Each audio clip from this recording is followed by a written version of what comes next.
ஒரு மனிதர் நன்மை செய்தால் அதனூடாக கிடைக்கும் லாபத்தை ஹஜ்ரத் அப்துல்லாஹ் இப்னு அப்பாஸ் ரலியல்லாஹு தஆலா அவர்கள் சொல்கிறார்கள். நன்மையின் முதலாவது தன்மை ஒரு மனிதனுடைய உள்ளம் அது பிரகாசமாகின்றது. இந்த முகத்தை பிரகாசமாக்க எத்தனையோ வகையான கெமிக்கல் கிரீம் போடுகிறார்கள், பணம் செலவழிக்கிறார்கள். உள்ளம் அது இருளாக இருக்கிறது, முகம் வெளிச்சமாக இருக்கிறது. அல்லாஹ்விடத்தில் பெருமானம் கிடையாது சகோதரர்களே. உள்ளத்தை பிரகாசமாக்க வேண்டும். அமல் அதனுடைய தன்மை முதலாவது நூறுல் கல்ப், உள்ளம் பிரகாசமாகும். ஒரு மனிதர் அமல் செய்கிறார், அதனுடைய முதலாவது தாக்கம் அந்த மனிதனுடைய உள்ளம் அது வெளிச்சமாகிறது. இரண்டாவது அந்த நன்மையின் தன்மை அவருடைய முகம் அது ஒரு விதமான பிரகாசமாக இருக்கும், செழிப்பாக இருக்கும், சந்தோஷமாக இருக்கும், குதூகலமாக இருக்கும். முகத்தை பார்த்தால் மறுமலர்ச்சியாக இருக்கும். இந்த அமலுடைய தன்மை சோதனை. மூன்றாவது அமல் செய்யக்கூடியவர்களுக்கு அல்லாஹ் உடலில் ஒரு விதமான சக்தியை கொடுக்கிறான். குவத்துல் பதன், உடல் அது ஆரோக்கியமாக இருக்கும், வயதுகள் சென்றிருக்கும். அவருடைய உள்ளத்தில் உள்ள எண்ணம் அது வாலிபமாக இருக்கும், வாலிபமாக இருக்கும். உடல் அது ராகத்தாக இருக்கும்.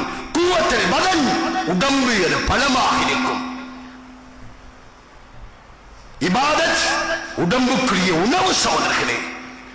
நான்காவது அல்லாஹ் அமலுடைய வெளிப்பாடு வபரக்கத்தன் ஃபிர் ரிஸ்க், நம்முடைய வாழ்க்கையில் அல்லாஹ் செழிப்பை ஏற்படுத்துகிறார்.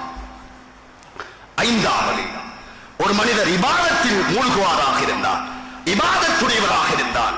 ஐந்தாவது அல்லாஹ் அந்த மனிதனை பற்றி படைப்பினங்களுடைய உள்ளத்தில் அன்பை இருக்கிறார். கடலில் வாழும் மீன்கள், காட்டில் வாழும் விஷஜந்துக்கள், விலங்குகள், உலகத்தில் வாழும் மனிதர்கள் அந்த மனிதருடன் ஒட்டுவார்கள், அன்பாக இருப்பார்கள். பணம் கொடுத்தும் அன்பை வாங்க முடியாது.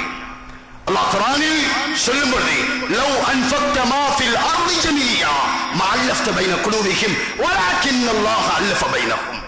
சஹாபாக்களை பார்த்து குர்ஆன் சொல்கிறது, ஏ சஹாபிகளே, நீங்கள் உலகத்தில் உள்ள அனைத்து செல்வங்களை செலவழித்தாலும் உங்களை பற்றி அன்பை வாங்க முடியாது. பணத்தால் பொருளை வாங்கலாம், அன்பை வாங்க முடியாது. அந்தரங்கமான ஹக்கீக்கத்தான உண்மையான நடிப்பது போன்று வாழலாம் சோதரர்களே. அன்புள்ள ஒருவருடன் நடிக்கலாம், யதார்த்தமான அன்பிருக்காது. அமல்களில் அல்லாஹ் ஐந்து விதமான தன்மைகளை வைத்திருக்கிறார். முதலாவது உள்ளத்தின் வெளிச்சம், முகத்தின் பிரகாசம், உடம்பின் பலம், ரிஸ்கின் விஸ்தீரணம், படைப்பினங்கள் மீது இவரை பற்றி அன்பை அல்லாஹ் கொடுக்கிறார்.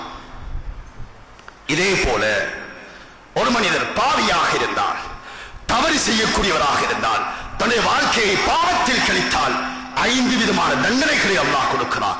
முதலாவது சொன்னதை போல முன்னால் சொன்னவைகளுக்கு எதிர்மறையானவைகள். உள்ளம் அது இருள் அறிந்து விடுகிறது, உள்ளம் மௌத்தாகி விடுகிறது, உள்ளம் பால் அறிந்து விடுகிறது. அல்லாஹ் அவர்களை பார்த்துத்தான் சொல்லுகிறார், கல்லா, விடயம் அவ்வாறல்ல, பல்ரான அலா குலூபிஹிம் பிமா கானூ யக்ஸிபூன். அவர்கள் இந்த பூமியில் செய்த செயற்பாடினால் உள்ளம் மாசடைந்து விட்டது, உள்ளம் இறுகிவிட்டது. சவாஉன் அலைஹிம் அன்ஸர்தஹும் அம் லம் துன்திர்ஹும் லா யுமினூன் ஹதமல்லாஹு அலா குலூபிஹிம் வ அலா சமீஇஹிம் வ அலா அப்சாரிஹிம் கிஷாவா. நபியே, அப்படிப்பட்ட கூட்டத்தினர்களுக்கு அச்சமூட்டி எச்சரிக்கை செய்வதும் செய்யாமல் விடுவதும் சமம். உள்ளம் சீரழிக்கப்பட்டு விட்டது, காதுக்கு முத்திரை வைக்கப்பட்டு விட்டது, பார்வைகள் போக்கப்பட்டு விட்டது, பார்வைகள் போக்கப்பட்டு விட்டது. சோழர்கள் பாவத்தின் வெளிப்பாடு உள்ளம் இருளடைந்து விடுகிறது. முகத்தில் ஒரு விதமான வெறிச்சி, அவரை பார்த்தால் ஒரு விதமான பயந்தவரை போல, இருளடைந்தவரை போல, அபூசை போல ஒரு விதமான முகத்தில் செழிப்பில்லாத தன்மை. எதனால் சோழர்களை? பாவத்தின் வெளிப்பாடு.